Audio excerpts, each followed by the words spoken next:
السلام علیکم ورحمۃ اللہ وبرکاتہ۔ آج کا جو سوال ہے بہت ہی اہم سوال ہے، وہ یہ ہے کہ ایک انسان ہے وہ دریا کے اندر ڈوب کر کے مر جاتا ہے، یا اسی طریقے سے بعض لوگ جو ہے اپنے مردے کو جو ہے دفن نہیں کرتے ہیں بلکہ جو ہے اسے جلاتے ہیں اور اس کے راکھ کو جو ہے پانی کے اندر بہا دیتے ہیں، یا اسی طریقے سے بعض انسان کو کوئی جانور نگل جاتا ہے اور وہ جانور کا خوراک بن جاتا ہے۔ تو اس طرح کی جو اموات ہوتی ہیں، موتیں ہوتی ہیں، ان لوگوں کا تو قبر ہوتا نہیں، تو کیا ان لوگوں کو عذاب قبر نہیں دیا جاتا؟ کیا یہ عذاب قبر سے محفوظ ہو جاتے ہیں؟ اس کے اوپر روشنی ڈالی جائے۔ تو اچھا سوال ہے۔ تو آج کے اس ویڈیو میں ہم اسی مسئلے کو سمجھیں گے۔ آپ سے گزارش ہے کہ بغیر اسکپ کیے ہوئے اس ویڈیو کو آخر تک دیکھیں تاکہ سارا کنسیپٹ جو ہے کلیئر ہو جائے اور من کے اندر جو ہے کوئی ڈاؤٹ جو ہے باقی نہ رہے۔ دیکھیں، حدیث پاک کے اندر جو قبر کا لفظ آتا ہے وہ اس وجہ سے کہ عام طور پر انسان اپنے مردے کو قبر کے اندر دفن کرتے ہیں بنسبت جو ہے جلانے کے۔ تو اس کا مطلب یہ نہیں ہے کہ جس کو دفن نہیں کیا گیا اس کو عذاب قبر نہیں ہوتا ہے۔ اور دوسری بات یہ ہے کہ قبر کے معنی ہمیں پتہ ہونا چاہیے کہ قبر کہتے کس کو ہیں۔ قبر کہتے ہیں کہ جہاں پر مردہ کا جسم ہو یا اس کے جسم کی اجزاء ہوں۔ اب جس انسان کو قبر کے اندر دفن کیا جاتا ہے تو اس کا جسم وہاں پر موجود ہوتا ہے۔ اگر کسی کو جلا دیا جاتا ہے اور تو اس کا جسم کا اجزاء راکھ بن جاتے ہیں۔ اب وہ راکھ جو ہے سمندر کے اندر، پانی کے اندر بہا دیے جائیں تو اس کے اجزاء جہاں پر بھی ہوں گے وہ اس کا قبر وہیں پہ ہے۔ تو قبر کا معنی ہے کہ جہاں پر مردہ کا جسم ہو یا اس کے جسم کے اجزاء ہوں تو وہی اس کا قبر ہے۔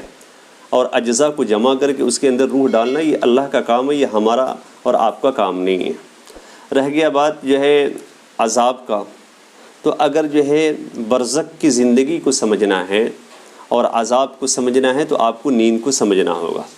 دیکھیے، ایک انسان جب سوتا ہے تو رات کو خواب دیکھتا ہے اور خواب میں کسی لڑکی سے ملاقات کرتا ہے جس کی وجہ سے اسے انزال بھی ہو جاتا ہے، اور صبح میں اٹھ کر کے وہ غسل کرتا ہے۔ اب بھلا بتائیں کہ رات میں خواب کے اندر جسم کا ملاپ ہوا تھا یا روح کا ملاپ ہوا تھا؟ تو ظاہر سی بات ہے کہ نیند کے اندر روح کا ملاپ ہوا تھا، نہ کہ جسم کا، لیکن اس کا اثر کیا ہوتا ہے؟ جسم کے اوپر ہوتا ہے۔ اسی طریقے سے ایک شخص رات کو خواب میں سوتا ہے تو خواب میں دیکھتا ہے کہ کسی نے اس کے اوپر حملہ کر دیا، شیر اسے نگل گیا، یا جو ہے طرح طرح کے ڈراؤنی خواب دیکھتا ہے، تو یہ ساری چیزیں جو ہے روح کے اوپر ہوتی ہیں، لیکن جسم بھی اس کو محسوس کرتا ہے۔ ٹھیک اسی طریقے سے عذاب کا جو تعلق ہے وہ قبر میں ایکچولی جو ہے روح کے ساتھ ہے، جسم کے ساتھ بھی ہے، لیکن اثر ڈائریکٹ جو ہے روح کے اوپر ہوتا ہے۔ اس کے تابع ہو کر کے بعد میں جو ہے جسم بھی اس کو محسوس کرتی ہے۔ زندگی کے اندر جسم اصل ہے، روح اس کے تابع ہے، اور مرنے کے بعد روح اصل ہو جاتی ہے اور جسم جو ہے اس کے تابع ہو جاتا ہے۔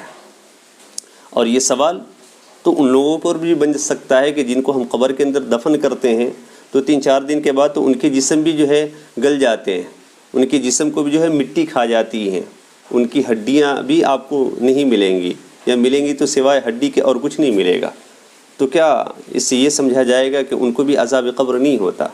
تو اصل بات یہ ہے کہ قبر کے عذاب کا تعلق جو ہے روح کے ساتھ ہے۔ اصل روح ہے، پھر جسم اس کا اثر بعد میں لیتی ہے۔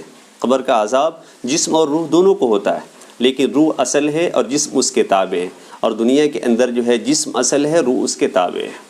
تو مجھے امید ہے کہ آپ کو یہ مسئلہ جو ہے سمجھ میں آ گیا ہوگا، اور جو آپ کے من میں ڈاؤٹ تھا وہ ختم ہو گیا ہوگا۔ پھر بھی اگر مسئلہ صحیح سے سمجھ میں نہیں آ پایا تو آپ جو ہے آپ ہمیں کمنٹ کر کے یا آپ ہمیں میل کر کے آپ اس مسئلے کو جو ہے وضاحت کے ساتھ جو ہے سمجھ سکتے ہیں۔ تب تک کے لیے خدا حافظ۔ السلام علیکم ورحمۃ اللہ وبرکاتہ۔